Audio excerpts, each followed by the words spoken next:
మమతల భుజాన ఒరిగింది మనుషులు చేసిన పాపం. మమతల భుజాన ఒరిగింది పరిశుద్ధాత్మతో పండిన గర్భం. పరిశుద్ధాత్మతో పండిన గర్భం వరపుత్రునికై వగచింది వగచింది. కదిలింది కరుణరసం సాగింది సమాయుగం. మనిషి కొరకు దైవమే మనిషి కొరకు దైవమే కలిగి వెలిగి కాంతి పదం. కదిలింది కరుణరసం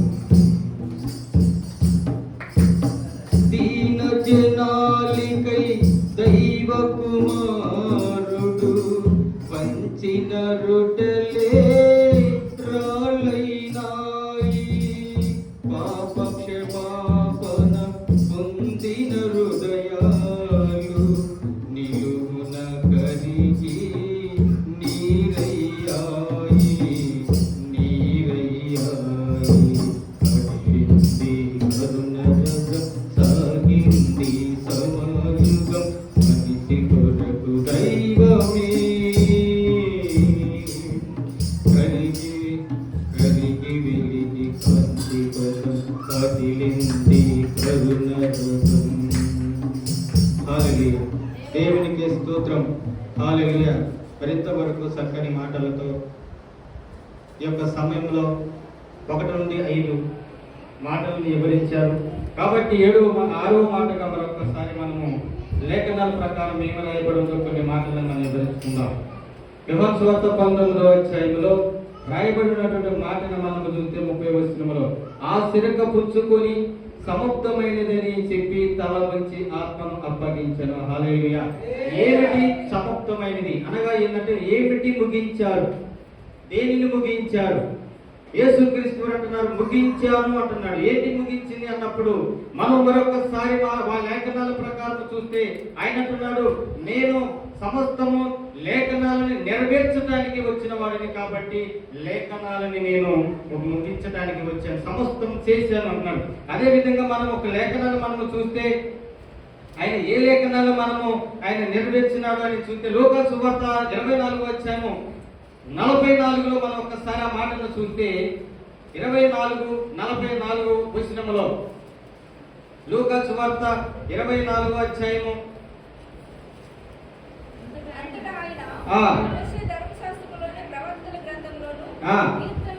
కీర్తనలోను నన్ను గూర్చి రాయబడి ఉన్న వన్నీయు నెరవేరునని నేను మీ యొద్ద ఉండినప్పుడు మీతో చెప్పిన మాటలు నెరవేరునని వారితో చెప్పాను. ఎందుకు ఎవరితో చెబుతున్నారు అంటే యేసుక్రీస్తుని వెంబడించిన శిష్యులు, యేసుక్రీస్తు అంటే ఎవరో తెలిసిన శిష్యులు, యేసుక్రీస్తు మొదటి నుంచి చెప్పుకుంటూ వస్తున్నాడు. ఇదిగో ఈ మనిషి కుమారుణ్ణి ఇదిగో దురాత్మలకు చెప్పుతారని చెప్పిన మాటల్ని వారు మర్చిపోయి ఏం జరిగింది అంటే ఆయన సిలువ వేసిన తర్వాత ఆయన కొరడాలతో కొట్టుకుంటూ తీసుకెళ్తున్నది చూసి వారు సిలువ వేసినప్పుడు యేసు ప్రభు చనిపోయాడని తెలిసిన తర్వాత వారందరూ భయపడి ఏమైనారంటే అందరూ ఒక గదిలో కూర్చొని ఉన్నారట.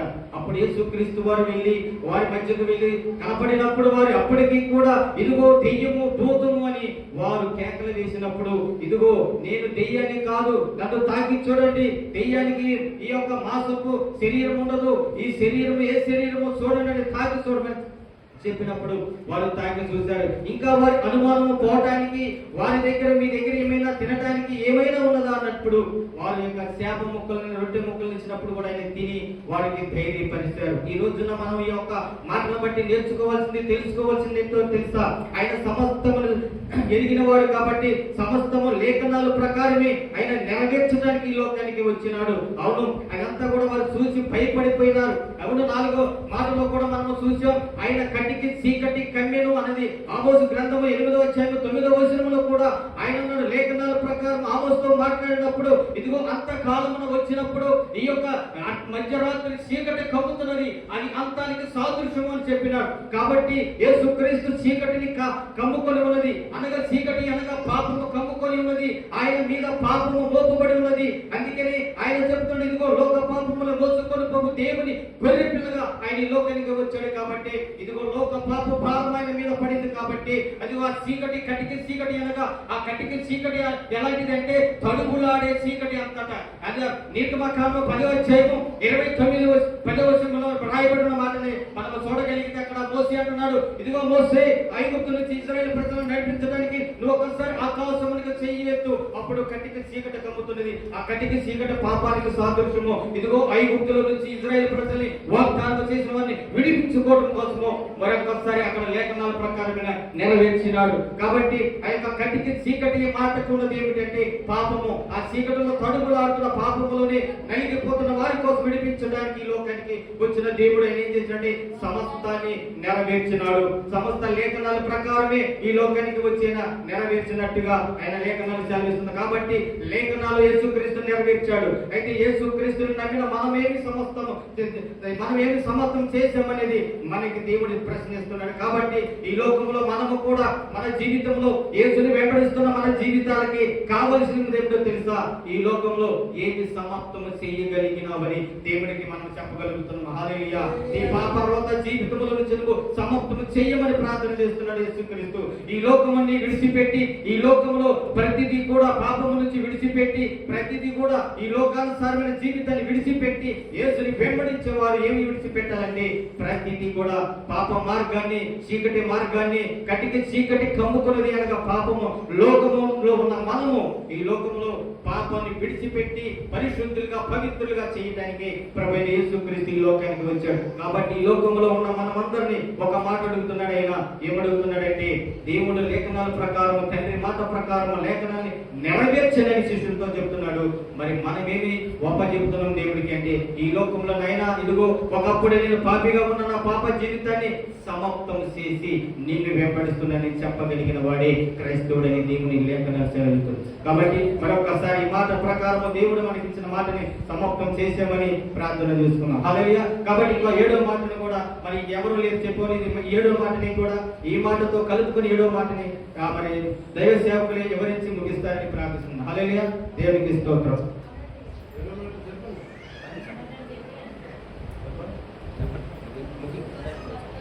ఆమేన్. హల్లెలూయా. 6వ మాటలో మరి చెప్పబడిన మాట డాక్టర్ గారు వివరంగా చెప్పారు. చాలా సంతోషం. ఆమేన్. హల్లెలూయా. యేసు ఆ చెరక పుచ్చుకొని సమాప్తమైనదని చెప్పి తల వంచి ఆత్మను ఆస్పత్తి చేసుకున్నారు. ఆమేన్. హల్లెలూయా. సమాప్తమైనది అంటే అర్థం ఏంటి? పూర్తి అయినది, ఏది కూడా బాకీ లేదు. ఒకరు అప్పు తీసుకున్నప్పుడు 1,00,000 రూపాయలు అప్పు తీసుకుంటే 80,000 ఇస్తే పూర్తి అయినట్ట, తిరిగి ఇచ్చేయాలి, పూర్తి చేసేయాలి, చెల్లు చేసేయాలి. దేవుడు కూడా ఆయన రక్షణ సంకల్పంలో ఎందుకు వచ్చాడో, ఎందుకు సువార్త ప్రకటించాడో, ఎందుకు శరీరంలో మరణించాడో, ఎందుకు పునరుత్థానం అయ్యాడో, ఇవన్నీ కూడా చేయాల్సిన ప్రణాళిక చెప్పున సమాప్తంగా చేశాడు. హల్లెలూయా. అంటే పూర్తి చేశాడు. నచ్చబాబు, మనము కూడా మన విశ్వాస జీవితాన్ని పూర్తి చేయాలి. మధ్యలో ఆపేయడానికి వీలు లేదు. పరవాడలో ఒక ఆవిడ మన సంఘానికి వచ్చి మధ్యలో ఆపేసింది. ఎవరు ఏం చెప్పారు వాళ్ళకి ఇప్పుడు రావట్లేదు అంటే ఈ సంఘానికి వెళ్ళా పనులు అది సంతోషమే, కానీ అసలు విశ్వాసంలోనే అంటే ఏమైపోయింది, మధ్యలో అయిపోయింది. సమాప్తం ఎక్కడ చేసింది? చేయలేదు. సమాప్తం చేయాలని, పూర్తి చేయాలి. నీ ప్రార్థన పూర్తి చేయాలి, నీ యొక్క రక్షణ పూర్తి చేసుకోవాలి, చివరి వరకు నమ్మకంగా ఉండాలి. మధ్యలో విడిపోవడానికి, వెనుకంగా వేయడానికి, దిగజారిపోవడానికి, చల్లబడడానికి వీలు లేదండి. ప్రార్థన అంటే ప్రార్థనే. భోజనమైన మనస్సున మనుషులు చివరి వరకు, ఆఖరి ప్రాణం పోయినంత వరకు తింటూనే ఉన్నాము. మరి అలాగే విశ్వాస జీవితాన్ని కూడా నువ్వు నేను కూడా ఆగిపోవడానికి వీలు లేదు. ఆమేన్. హల్లెలూయా, హల్లెలూయా.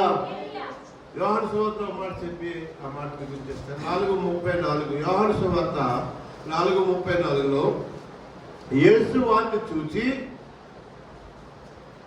నన్ను పంపిన వారి చిత్తము నెరవేర్చటయు ఆయన పని తుదముట్టించటయు నాకు ఆహారమై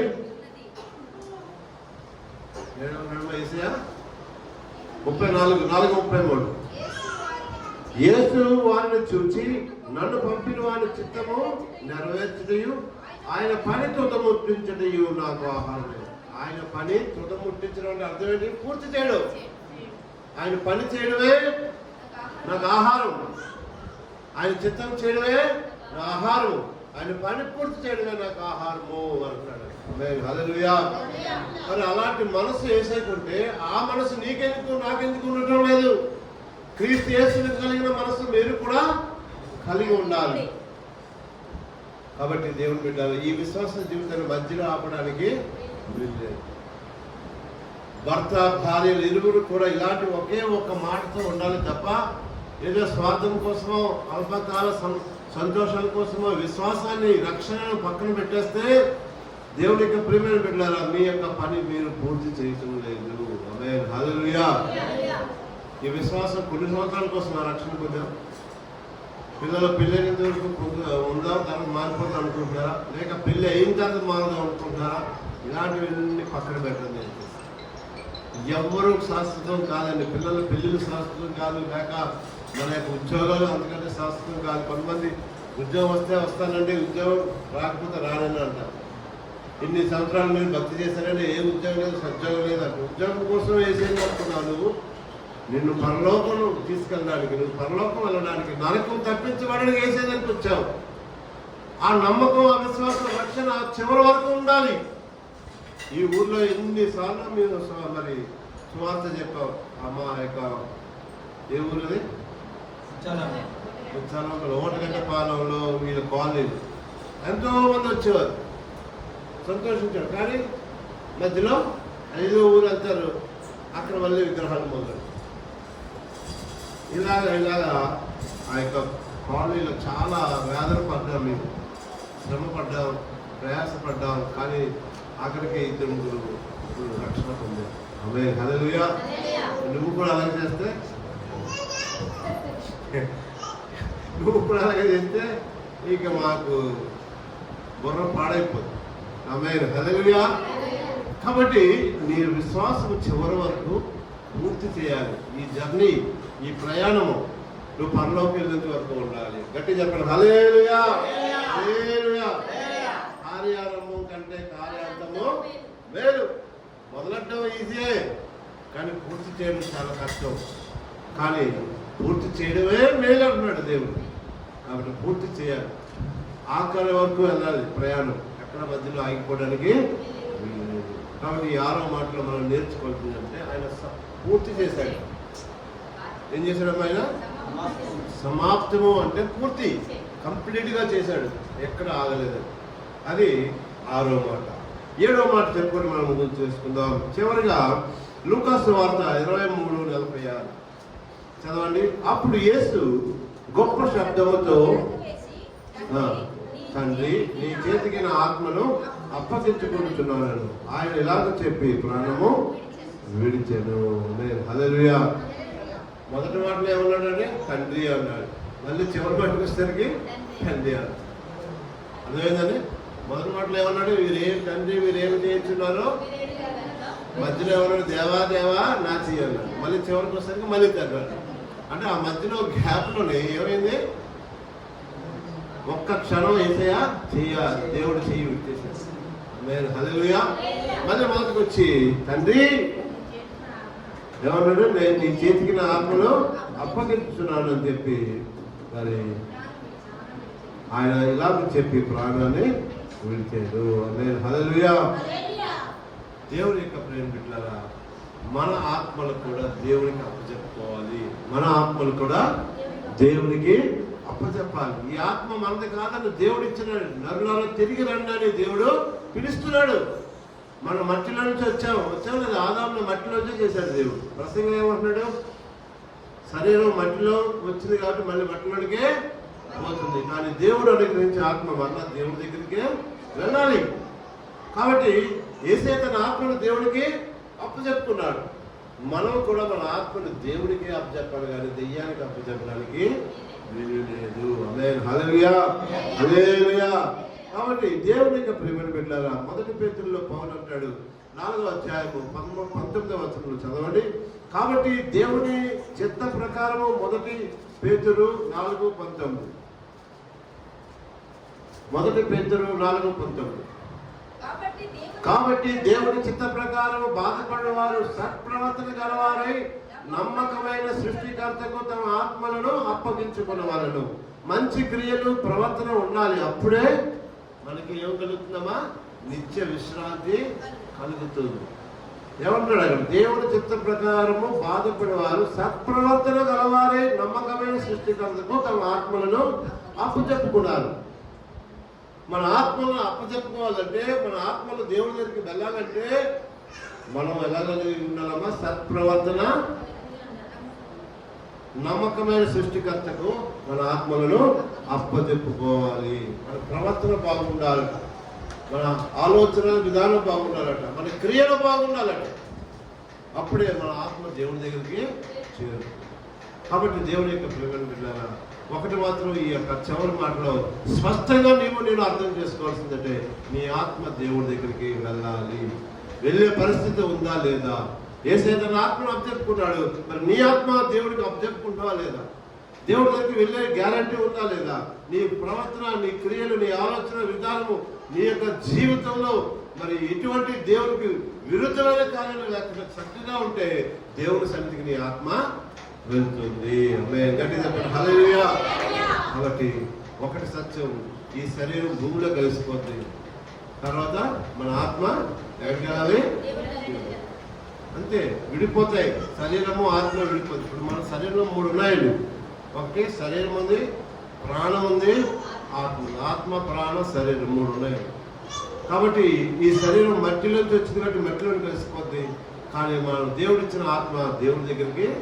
ఈ మరణం ఎవరికి? ఆత్మకి, ఈ శరీరానికి కాదండి. ఆత్మ దేవుడి దగ్గరికి వెళ్ళాలి, లేక నరకానికైనా వెళ్ళాలి. అక్కడ మన ఆత్మ నలిగిపోతుంది, శ్రమల పాలైపోతాం. అనేకమైన భయంకరమైన పరిస్థితులు, అగ్ని ఆరదు, పురుగు చావదు. కాబట్టి అప్పగించబోయే ఆత్మను మనం చాలా జాగ్రత్తగా కాపాడుకుంటూ ముందుకు వెళ్ళాలి. ఒక నిర్ణయం తీసుకుని ఆత్మ దేవుడి దగ్గరికి వెళ్ళాలి అనే నిర్ణయంతో నీ యొక్క ఆత్మీయ జీవితాన్ని గురి కలిగి జీవించు. తప్పనిసరిగా నీ యొక్క జీవితం మారుతుంది. ఒకవేళ అలవాట్లు కానీ మారకపోతే నీ ఆత్మైనా నా ఆత్మైనా సరే పరలోకం మాత్రం వెళ్ళలేదు. ఆమేన్, హల్లెలూయా. వీడియో మాటలో మరి చక్కగా దేవుడు వివరించాడు. ఏమనంటే, తండ్రి నీ చేతికి నా ఆత్మను అప్పగించుకొనుచున్నాను. నువ్వు ఎప్పుడైనా ప్రార్థన చేస్తావు? ఎప్పుడైనా ప్రార్థన చేస్తావు? తండ్రి నాలో ఉన్న ఆత్మ నీదయ్యా, నీ దగ్గరికి వెళ్ళాలయ్యా, నీతో ఉండాలయ్యా అని ప్రార్థన చేయి. నీ జీవితంలో కూడా మార్పు కలుగుతుంది. ఒకవేళ మార్పు లేకపోతే నువ్వు ఎంత ప్రార్థన చేసిన నీ ఆత్మ పరలోకానికి వెళ్ళదు, కానీ అగ్నిగుండంలో కాల్చబడు. 7వ మాట చాలా విలువైన మాట. మన రక్షణకి పునాది లాంటిది, మన విశ్వాసానికి పునాది లాంటిది. నీ ఆత్మ పరలోకం వెళ్ళాలి, దేవుడి దగ్గరికి వెళ్ళాలి. నీ ఆత్మను దేవుడు తీసుకుంటున్నాడు, అడుగుతున్నాడు, రమ్మంటున్నాడు. నరులారా తిరిగి నా యొద్దకు రండి పిలుస్తున్నాడు. అలాంటి దేవుడి సన్నిధికి వెళ్ళేటువంటి పరిస్థితి నీలో ఉందా? ఒకసారి ఆలోచన చేసుకుందాం. దేవుడు 7వ మాటలో దేవుడు దీవించాడు. ఆమేన్, హల్లెలూయా. ప్రార్థన చేసుకుందాం. సమయం అయిపోయింది, 3 అయింది. ఒక పావుగంటలో మనం ముగించేసుకుందాం. కళ్ళు మూసుకొని చిన్న ప్రార్థన చేసుకుందాం. Thank you lord, thank you Jesus, thank you lord. చెప్పబడిన 7 మాటలు బట్టి ఎవరైనా సరే చిన్న ప్రార్థన చేయండి. ఇద్దరు చిన్న ప్రార్థన చేయండి. చెప్పబడిన వాక్యం అందరిలో ఫలించేలాగా చిన్న ప్రార్థన చేయండి. Thank you lord. Hallelujah, hallelujah, hallelujah.